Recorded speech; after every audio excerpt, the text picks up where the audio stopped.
Hey there. It's been at least 3 months since the last devlog. Since then, I've worked on cleaning up a bit and adding spells to throw around. The spells are categorized between wizard, leveling up, and stat upgrade spells.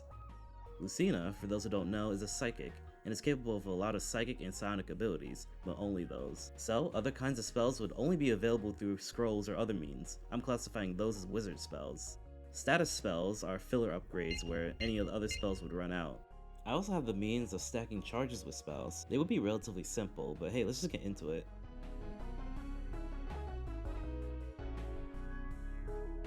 Telekinesis will grab a nearby object, or if not, a chunk of earth to levitate and throw at enemies. It can also block any projectiles that may try to hit you in its way. For future upgrades, I would expand more on the objects being pulled and throw it like a barrage. Obviously, I had to add the classic wizard spell Fireball. Wherever you throw it, it'll leave a blazing devastation. I didn't know whether animating a drawn explosion or leaving it to the particle system would be better for a placeholder, but let me know what you think would be better. I probably could switch it for later charges, make it more like a nuke. Otherwise, it'll apply a burning condition to any survivors. For protection, this reactive ward spell would take arcane and elemental hits in your place. It has a duration and amount of health before breaking. It won't protect from physical attacks though, so don't rely on it as a crutch too much. The casting circle will drop down a glyph that enhances the player's spell speed and cooldowns where it lays. More stacks will make the area last longer, be bigger, and slightly more powerful. There's also Magic Missile, 3 simple bolts homing at a target. Later charges will increase the bolts into a barrage. And lastly for now, Psychic Wave. It should push away enemies that try to get closer to you with slight psychic damage.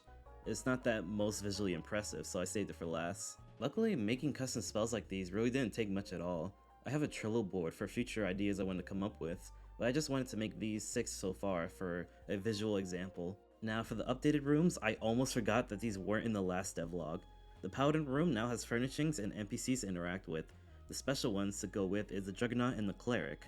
Any negative status effects that I may add to the player for a future can be cleansed by the Cleric, while the Juggernaut would share his stew to heal you right back up to go foraging. There's also this critter named Rattan in the Awakening room.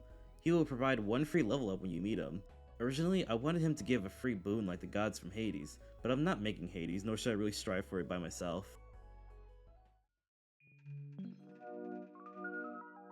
Okay, so I had this idea while watching Dredge gameplay, and I thought it'd be an interesting way to mix up potion making, rather than what I had originally with just throwing them in one by one. Okay, so hear me out. Lucina is trying to get her alchemist license by attending college. That college itself will give out assignments to create potions, so in a way, it's for the player to get recipes for free. That was always a part of the plan, but I also wanted the player to have the freedom to craft any potion they can without really needing a recipe to do so. The dredge part is that with the cauldron, it will be a limited tile area, which may be upgradable with better cauldrons. The player will be able to fit any of the materials in a spot and create a potion based on the potency of what's fitted. And if they want to make multiple, they can just spam create until they run out of the material they needed. That way the college aspect would not be totally unuseful or annoying to go through. I think this would at least make the potion making more interesting rather than just throwing in one by one all the materials, and it could affect the quality too depending on how filled up the cauldron is. Only problem with this is that it would be more time figuring out how to implement it and having to make individual shapes for each material. But please though, I urge you to let me know what you think of this idea. Okay, editing version here. Turns out this idea already exists in a game called Potion Permit, and I'm gonna have to do more research because I guess it doesn't have the best reception, but yeah.